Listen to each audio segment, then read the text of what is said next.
Okay, so I just put on some eyeliner because I got really self-conscious about having no makeup on. And we're going back upstairs so I can make video number 2 of 4 because I'm late in my 4 videos by the 4th. So this will be number 2. Thanks for bearing with me. Where am I supposed to be looking? I'm still kind of new to all of this. Okay, I'm gonna use a plant. Hold on, I have to like build something. So I don't have my, okay, all right. Okay. Here. Here. Can you see all of me now instead of like half of me? Hi, it's Ivy. I think I'm supposed to be looking here instead. Okay, so for video number 2, I'm gonna tell you a story because stories are awesome and we all love being told stories when we were little, so why not now? This story will be about that one time I was a total bitch to a hotel manager in Bali. A little bit of backstory, I'd gone through a really bad breakup and decided to go to Bali for a month just to do the whole Elizabeth Gilbert's eat, love, pray thing. I'm gonna find peace and inner harmony and all of this stuff. And as soon as I landed, I was just pissed. Everything was wrong, nothing was right. I was angry at everyone and everything for every reason. So I arrived at my hotel, which was the Bamboo Indah. It's a beautiful hotel in Bali near Ubud, and basically each individual unit is a Balinesian wedding house or hut, and they're all separate and individual, and they're all like unique and gorgeous. So I get there and I'm pissed. I'm like, God, this place is so far away from town. I'm gonna take a 5-minute scooter ride every single day, and I wanted some place where I could walk everywhere, and this isn't the right place. I hate it. There's so many mosquitoes. I hate mosquitoes. It's a tropical jungle environment. And so immediately I'm super bitchy and entitled, and I'm like, I need to see the hotel manager right now. Where's the hotel manager? So this like little Polynesian man comes out, and he was like, yes, ma'am, may I help you? And I was like, I hate everything about this place, and I want to leave. I demand a full refund, 100% right now, so I can go to some place that's in town and more convenient for me. And he was like, yes, ma'am, I'm sorry that you don't find our place up to your standards. Let me take care of that immediately. And because of the time difference, I'd booked through a third party. It would need to wait till the next day. He was like, I'm so sorry, ma'am, but it looks like I won't be able to do this transaction until tomorrow. May I please upgrade you to one of our nicest rooms just for tonight? And I was like, ugh, fine. Really, I was like this. I was a horrible human being. And he was like, yes, ma'am, of course, ma'am. May I help you with your luggage? And I was like, ugh, fine. So we go to this stunning standalone house made of bamboo. And I was like, ugh, I hate everything. Everything's dirty. It's, once again, the jungle. Monkeys poop. And he was like, may I give you a tour of your place? And I was like, okay, hotel manager, fine. So he takes me to the bathroom, and it's an open bathroom where you can see the jungle, and there's total privacy, and it's stone, and it's amazing. And I was like, oh, I hate it. The animals and birds will be watching me shower. Oh, there's no privacy. And he was like, yes, I'm sorry, ma'am. And he shows me the bed, and I was like, oh, exposed to mosquitoes. And he's like, yes, there's a net, ma'am, that you could use. And I was like, oh. And then he shows me this little area with a mat on it. He goes, ma'am, this is an area for meditation. Do you meditate? And I was like, I don't have time to meditate. I'm too busy. And the manager was like, oh, yes, ma'am, I understand. And then he goes, would you be open to my sharing a meditation with you? And I was like, really? You, hotel manager, you're going to teach me a meditation? And at that point I was like, okay, what does that involve? And so he goes, okay, well, first, what is your mantra? And I was like, I don't have a mantra. What's a mantra?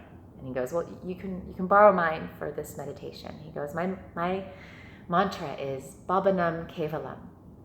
And I was like, what does that mean? And he goes, it means that God is above us, below us, all around us, and most importantly, within us. And I was like, okay, Babanam Kevalam. So he's like, first we sit here and we chant Babanam Kevalam. So I'm like, Babanam Kevalam, Babanam Kevalam, Babanam, just trying the thing. And then he goes, so God is above us, beneath us, all around us, and within us. But sometimes there's no space for God or any great spirit to enter us because we're too full. In life, sometimes we can get too full of thoughts, worries, expectations, ideas, things that are going right, things are going wrong. We become too full, and there's no space for us to hear anything or for us to feel anything outside of what we're already full with. So we have to empty ourselves. And we're going to do that now by getting on our knees and cupping our hands and envisioning a beautiful white lotus flower in our hands. And inside of this lotus flower, we're going to pour everything. We're going to pour all of our worries, all of our pains, all of our suffering, all of our joys, everything that's within us. And so once we've poured everything and emptied ourselves, we can bow our heads down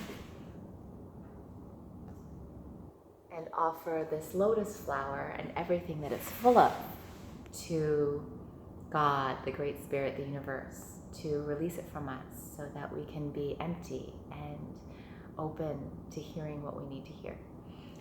And so at this point, I'm like, I was such a bitch, this horrible human. Why am I such a horrible person? And I was, just very moved and very touched by everything he was saying. So I was like, I'm sorry. Why are you being so nice to me? So I'm doing this exercise, and he's just, whatever you're feeling, whatever you're, pour it all into this lotus flower. So I'm like pouring all my shit in this lotus flower, and then I'm releasing the lotus flower, and I was like, I'm gonna just stay here after all. I'm sorry, it was so awful. There just was a lot. And there was some cricket that chirped or something, and he goes, excuse me, miss, I must pray. So he goes into a corner, and he starts praying, and he says something to the effect of, I'm so sorry. I understand that this sort of teaching is only reserved for the monks, but when I saw her, she was in such pain that I felt I had to do something and offer her this meditation. And so I was like, he saw that I was in pain, and yeah, that was how my journey in Bali started. And he actually told me about what happened after the terrorist attack in Bali, when there was a bombing of a nightclub and a lot of people died. And he said, this whole island, all of us, we went into a deep period of meditation where after that bombing, after that suffering, after that horror happened, we all stopped and basically had to say, what have we done, and how have we not loved enough, and how are we not being kind and compassionate enough, to the point where someone could feel such pain that they want to hurt so many others in such a devastating way. And so what everyone did was meditated on how to be kinder, more loving, more compassionate, and more present for their fellow humans. Because there's a deep understanding that hurt people hurt other people. And the only way out of that is to help other people stop hurting, help yourself stop hurting. The only reason why any of us are a bitch or a dick or an asshole or a douchebag or whatever is because there's part of us that's hurting. And that's a lesson that I'm really grateful to have learned. And it's something that I've committed my life to doing, just having compassion for myself and for others, helping others have compassion for themselves and for others. This work of forgiveness, this work of truth, this work of loving and taking care of and honoring yourself first, your needs, your boundaries, your emotions, so that you no longer feel like you have to, need to, or want to hurt others, is some of the most important work I think we can do in this lifetime. So I am forever grateful to that kind Balinesian hotel manager. forever moved by that experience. And maybe part of it resonated with you too.